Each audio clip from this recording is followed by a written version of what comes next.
Bonjour, mesdames et messieurs, aimables téléspectateurs de la G36 TV. Vous êtes dans votre émission Carrefour des civilisations. Carrefour des civilisations, comme vous le savez, est une émission transversale qui touche pratiquement tous les domaines de la vie sociale, histoire, mesdames et messieurs, de vous permettre de comprendre exactement comment les choses se passent. Aujourd'hui, nous sommes avec un médecin généraliste qui va essayer tout à l'heure de nous parler un peu sur ce qu'on appelle la traumatologie. Et voilà, et le médecin, il est là, docteur Nestor, il va se présenter tout à l'heure. Et lui-même, il va essayer aujourd'hui de nous parler un peu de ce qu'on appelle la traumatologie, ses conséquences et voilà, et tout ce que nous pouvons peut-être faire pour, voilà, quand nous sommes confrontés à des situations comme ça, là, tout ce que nous pouvons faire pour peut-être trouver la solution. Docteur, bonjour. Oui, bonjour. Oui. Présentez-vous s'il vous plaît. Merci. Je me nomme Dr Nestor Onipiamon. Oui. Je suis médecin généraliste. Je travaille au service de neurochirurgie de l'hôpital national d'Onka. Je suis interne. D'accord. Merci beaucoup, docteur Nestor, et merci de nous avoir reçus dans vos locaux ici même à Simbaya. Docteur, vous êtes généraliste, vous êtes médecin généraliste. Vous dites que vous avez travaillé, ou vous travaillez d'ailleurs à Donka, au service de la traumatologie. Neurochirurgie, merci. Voilà, docteur, parlez-nous un peu de la traumatologie, de l'histoire un peu de la traumatologie. Qu'est-ce qu'on peut appeler la traumatologie? Ok, merci. Et si nous prenons le terme traumatologie, c'est un terme qui est large. Traumato, on dit la violence. C'est une science qui s'occupe de la violence. Donc la traumatologie, c'est-à-dire tout choc reçu par un individu, que ce soit physique ou moral, voilà, qui peut entraîner, comment on appelle ça, une violence lors de sa vie courante. Donc c'est ce qui peut entraîner aussi un choc au niveau de l'individu, que ce soit moral ou physique. Donc ça peut entraîner soit une blessure ou non, mais que ce soit une violence ou un traumatisme qui peut entraîner aussi un choc au niveau d'une personne. Merci. Ok, et si je comprends, comme vous l'avez dit, que le traumatisme, ça peut être moral, ça peut aussi être physique. Et voilà, nous constatons souvent qu'il y a, par exemple, des accidentés, la fracture, les entorses, ainsi de suite. Et ces gens-là, souvent, se retrouvent à l'hôpital. Et vous les prenez, c'est vous qui les prenez en charge? Oui, bien sûr, on prend en charge les cas de traumatisme qu'on nous recevons toujours à Donka, les cas de traumatisme crânien, vertébro-médulaire, au niveau des qui peut entraîner aussi au niveau des membres inférieurs, des fractures. Mais chaque service a une spécialité. D'accord. Quand ça concerne les membres, c'est la traumatologie, c'est-à-dire l'orthopédie qui prend ça en charge. Si ça concerne la tête, c'est-à-dire le crâne ou la colonne vertébrale, c'est la neurochirurgie qui prend en charge. Si ça concerne le massif facial, il y a aussi la chirurgie maxillofaciale qui prend en charge. Si ça concerne le thorax, c'est la chirurgie thoracique qui prend en charge. Donc c'est un domaine qui est un peu large et que chaque spécialité se retrouve dedans. D'accord. Là, vous avez parlé, par exemple, de traumatisme physique, mais vous avez tout à l'heure parlé aussi de traumatisme moral. Dites-nous, c'est quoi le traumatisme moral? Ok. Le traumatisme moral, c'est-à-dire les violences qu'un individu peut avoir, qui peut être verbal ou psychologique aussi. Donc, dans ce domaine-là, c'est le service de la psychiatrie qui le prend en charge.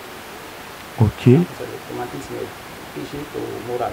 C'est ce qu'on appelle, c'est-à-dire c'est l'ensemble qui compte le traumatisme. Ça veut dire dans ce cas que si quelqu'un, par exemple, est confronté à beaucoup de violences, surtout morales, par exemple, et quand nous parlons des couples, monsieur et madame ne s'entendent pas, il y a des injures et pratiquement, elle a des problèmes ou bien monsieur a des problèmes physiques, moralement, ça ne va pas. Ça veut dire qu'on peut aussi se diriger vers les hôpitaux. Voilà, on peut se diriger vers les hôpitaux et il y a un service spécialisé qu'on appelle la psychiatrie qui prend ça en charge également. Ok. D'accord. Nous allons rester dans ce cas, dans le cadre pratiquement du traumatisme physique. Aujourd'hui, vous travaillez à Donka, vous travaillez dans ce domaine. Dites-nous, quels sont les cas que vous recevez de façon fréquente à Donka? Bon, les cas que nous recevons fréquemment à Donka, c'est les cas de traumatisme crânien dus aux accidents de la voie publique. C'est-à-dire qu'il y a plusieurs causes de ces traumatismes. Oui. Il y a des accidents de la voie publique, il y a des chutes, il y a des éboulements, c'est-à-dire les gens qui viennent dans les mines d'or. Il y a des accidents de travail également. Voilà. Donc c'est le type de traumatisme que nous recevons souvent à Saint-Paul. Docteur, tout à l'heure, vous avez parlé justement de tradipraticiens. Oui. Vous savez, il y a des gens qui estiment qu'il faut envoyer pratiquement les fracturés chez les tradipraticiens qu'à l'hôpital. Oui. Ils estiment que c'est encore plus rapide, c'est encore plus facile de prendre ces gens-là en charge chez les tradipraticiens qu'à l'hôpital. Qu'est-ce que vous dites par rapport à cela? Ok, merci. Par rapport à ce cas, je dirais que c'est une mauvaise information que les gens ont reçue. C'est-à-dire que les gens ne sont pas informés des cas de traumatisme, la prise en charge. Docteur, nous avons parlé des causes de traumatisme. Oui. Vous avez parlé des manifestations, comment ces cas de traumatisme se manifestent. Oui. Et comment vous recevez les gens à l'hôpital. Oui. Dites-nous, est-ce qu'il y a des voies et moyens pour éviter ou pour en tout cas alléger ces cas de traumatisme? Bon, il y a des voies et moyens qu'on peut utiliser pour éviter ces cas de traumatisme. C'est juste la sensibilisation. Nous avons un programme national de lutte contre les traumatismes et violences. Donc, je suis le responsable de suivi et évaluation. Mais pour le moment, on n'a pas de partenaires financiers qui peuvent nous financer pour le moment, c'est-à-dire pour le début de nos activités. Mais ce que nous faisons, c'est la sensibilisation. C'est-à-dire les accidents de la voie publique, il faut sensibiliser les gens, c'est-à-dire les taxis, les conducteurs de moto à porter des casques. Ça ne peut pas éviter, mais ça diminue aussi le choc au niveau surtout de la tête. Et l'excès de vitesse, si nous diminuons l'excès de vitesse, ça peut diminuer les cas de traumatisme. Par exemple, au niveau des conducteurs de taxi-moto, les surcharges, il y a d'autres qui peuvent prendre 3 à 4 personnes sur une moto. Ça aussi, ça peut entraîner, c'est-à-dire ça peut occasionner des accidents. Et ces accidents sont le plus souvent graves. L'excès de vitesse, la surcharge et l'état également de la route et l'état des engins. Les véhicules ne sont pas dans les bons états, c'est-à-dire tu peux voir des véhicules qui circulent sans phare la nuit. Ça, c'est les causes des accidents. Tu peux voir des véhicules qui circulent sans frein. Donc ça peut entraîner aussi des accidents.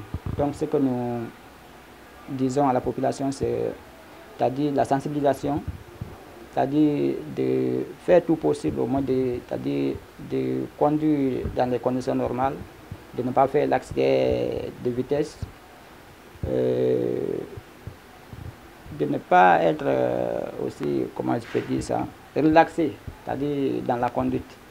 Il y a d'autres qui font la conduite, qui commencent à téléphoner. Donc ça aussi, ça peut entraîner des causes d'accidents. Voilà, donc c'est ce que je peux choisir pour, en tout cas, éviter des accidents. Le plus souvent, les accidents de la voie publique, c'est la sensibilisation pour qu'au moins la population puisse savoir réellement les causes, les vraies causes des accidents de la voie publique. D'accord. Oui. Merci, docteur.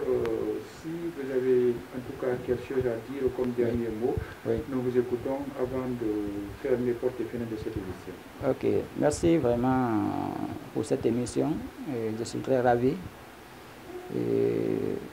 À travers cette émission, nous allons commencer à sensibiliser la population, surtout pour la prise en charge des cas de traumatisme.